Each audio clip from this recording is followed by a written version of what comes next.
السلام علیکم ورحمۃ اللہ وبرکاتہ۔ یہ اصل میں پہلے جو ویڈیو تھا اسی کا حصہ تھا، الکلام علی الانشاء کا، لیکن وہاں جو ریکارڈنگ ہوئی تھی وہ آخری وقت میں تھوڑا مطالعہ بھی نہیں تھا، اور دوسری چیز یہ تھی کہ اس ویڈیو میں اور بھی دوسری چیزیں ریکارڈ ہو گئیں، تو جس کی وجہ سے تدریس جو ہے نا وہ تھوڑا سا الجھ گیا، اور اس کتاب کے درس کے ساتھ ساتھ دوسری اور بھی بہت ساری باتیں اس میں ریکارڈ ہوتی چلی گئی ہیں، اس لیے مجھے وہ ویڈیو بیچ میں ہی بند کرنا پڑ گیا تھا۔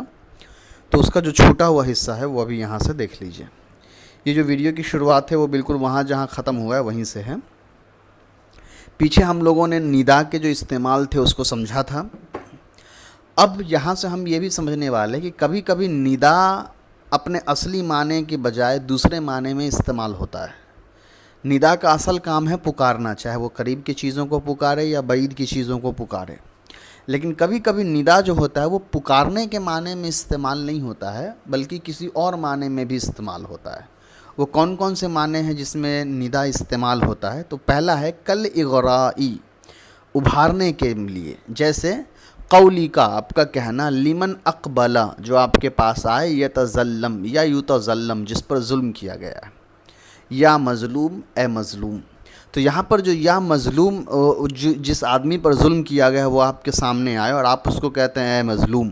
تو یہاں اے مظلوم سے مراد اس کو پکار کے بلانا نہیں کہ مظلوم تم ادھر آؤ، بلکہ وہاں یا مظلوم کہہ کے اس کو ابھارنا مقصود ہے کہ تم مظلوم ہو، اپنی مظلومی کو سمجھو اور اس کے خلاف آواز اٹھاؤ، ظلم کے خلاف۔ دوسرا ہے الزجر، زجر معنی ہوتا ہے ڈانٹنا، ڈپٹنا۔ کبھی کبھی ندا جو ہوتا ہے پکارنے کے بجائے ڈانٹنے کے معنی میں استعمال ہوتا ہے، کہ ہم جس کو پکار رہے ہیں حقیقت میں اس کو بلا نہیں رہے ہیں بلکہ اس کو ہم اپنا ڈانٹ اس کے اوپر بیان کر رہے ہیں، جیسے ہے افوادی متل متاب علما تصحو والشیب فوق راسی علما۔ فوادی میرا دل، متل متاب کب تک توبہ کرو گے، علما، علما کے معنی ہے قریب ہے کہ، تصحو صحیح ہو جا، سنور جاؤ یعنی ہوشیار ہو جاؤ، والشیب فوق راسی، جبکہ بڑھاپا میرے اوپر ہے، علما قریب ہے یا آ گیا ہے۔ تو یہاں پر جو ہے دل کو پکارا جا رہا ہے حرف ندا کے ذریعے سے، حالانکہ دل کو پکارنا مقصود نہیں ہے بلکہ دل کو ڈانٹنا، ڈپٹنا مقصود ہے۔ تو یہاں پر بھی کیا ہوا، حرف ندا کا استعمال اس کے حقیقی معنی کے بجائے ہم نے دوسرے معنی میں کیا ہے۔ چلیے تیسرا ہمارا ہے التحیر والتضجر۔ تحیر معنی حیرت کا اظہار کرنا، اور تضجر کے معنی ہوتا ہے بے قراری، بے چینی کا اظہار کرنا، جیسے ایا منازل سلما اینا سلما کی، اے سلما کی منزل، اے سلما کے مکان، تمہاری سلما کہاں ہے؟ تو یہاں شاعر اپنی حیرانی اور اپنی بے قراری اور بے چینی کو ظاہر کر رہا ہے، تو وہ جو منازل کو پکار رہا ہے وہ منازل کو پکار نہیں رہا ہے، یہاں پر حرف ندا کا استعمال وہ صرف اپنی بے قراری اور بے چینی کو بیان کرنے کے لیے کر رہا ہے۔ وَيُكْسِرُ هَذَا فِي نِدَاءِ اطلالی والمطایا ونحوها، اور یہ جو ہے زیادہ تر شمار کیا جاتا ہے، یعنی یہ جو بے چینی یا بے قراری وغیرہ کا یا حیرت وغیرہ کو جو اظہار کیا جاتا ہے وہاں پر حرف ندا کا استعمال کیا جاتا ہے، یہ زیادہ تر کیا جاتا ہے نداء الاطلال۔ اطلال کہتے ہیں پرانے بلڈنگز وغیرہ کو، جو عمارتیں راجہ مہاراجاؤں کے محل وغیرہ ہوتے ہیں، اور مطایا کہا جاتا ہے سواری کو۔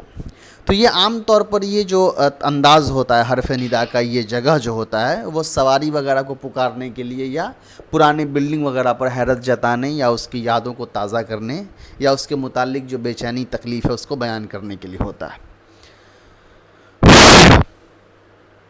اس کے بعد آپ کا ہے التحسر التوجیع، التوجع کر دیجئے۔ تو تحسر معنی حسرت ظاہر کرنا، کسی چیز کی حسرت کے معنی ہم کہتے ہیں نا ایک خواہش ہوتی ہے، خواہش دل کے اندر پنپ رہی ہوتی ہے، اور التوجع وجع سے بنا ہوا جس کے معنی ہوتا ہے درد بیانی۔ تو کبھی کبھی حرف ندا کا استعمال ہم اپنی حسرت یا درد بیانی کے لیے بھی کرتے ہیں، جیسے شعر میں ہوا ہے ایا قبر معن کیف ورأیت جودہ وقد کان منہ البر والبحر مترعن، اے معان کی قبر، آیا قبر معن، اے معان کی قبر، کیف ورأیت جودہ، کیسے، ورأیت جودہ، تم نے دفن کر دیا، جودہ، اس کی سخاوت کو، وقد کان منہ البر والبحر مترعن، جبکہ بھرا، قد کان منہ البر والبحر، بر اور بحر یعنی خشکی اور سمندر، یہ سب بھر چکے ہیں اس سے، یعنی اس کے سخاوت کا ذکر کرتے ہوئے، مترعن بھرا پڑا ہونا۔ تو یہاں پر بھی جو آیا استعمال ہوا ہے یہ منادہ حرف ندا پکارنے کے معنی میں استعمال نہیں ہوا ہے، بلکہ افسوس کے معنی میں استعمال ہوا ہے۔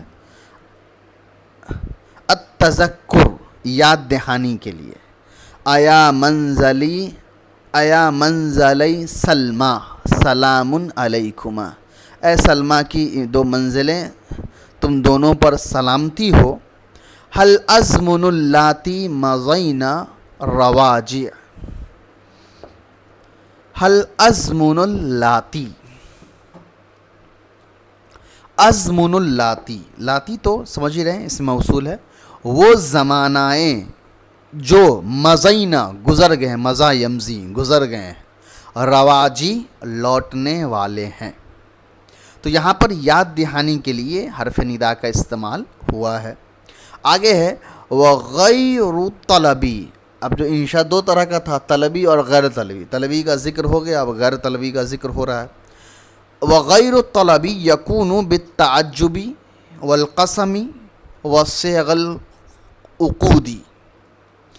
غیر طلبی عام طور پر استعمال ہوتا ہے تعجب ظاہر کرنے کے لیے، قسم کھانے کے لیے، یا عقود کے صیغہ، عقود معنی خرید بکری جو ہوتا ہے اس میں جو لفظ استعمال کرتے ہیں اس کے لیے، کا بیتو واشتریتو، جیسے خرید بکری میں کون سا لفظ استعمال ہوتا ہے، کا معنی کے لیے، بیتو میں نے بیچا، واشتریتو میں نے خریدا، یہ جو لفظ ہے یہ عقود کے لفظ ہوتے ہیں۔ وَيَكُونُ بِغَيْرِ ذَلِكَ، اس کے علاوہ بھی دوسرے طرح سے بھی ہو سکتے ہیں۔ وَأَنْوَاعُ الْإِنشَاءِ غَيْرِ طَلَبِي لَيْسَتْ مِن مَبَاحِثِ عِلْمِ الْمَعْنِ، اور انشاء کے اور بھی جو غیر طلبی انشاء کے جو قسمیں ہیں وہ علم معنی کے مباحث میں نہیں ہیں۔ فَلِذَا ضَرَبْنَا صَفْحًا عَنْهَا، اسی لیے ہم نے چھوڑ دیا ہے اس پر صفحاً، اس کے متعلق لکھنا یا اس پر بات کرنا۔ یہاں ضربنا جو ہے وہ چھوڑنے کے معنی میں ترجمہ ہو جائے گا۔ چلیے اس کے بعد آپ کا الباب الثانی ہے، وہ انشاءاللہ اگلے کلاس میں۔ السلام علیکم ورحمۃ اللہ وبرکاتہ۔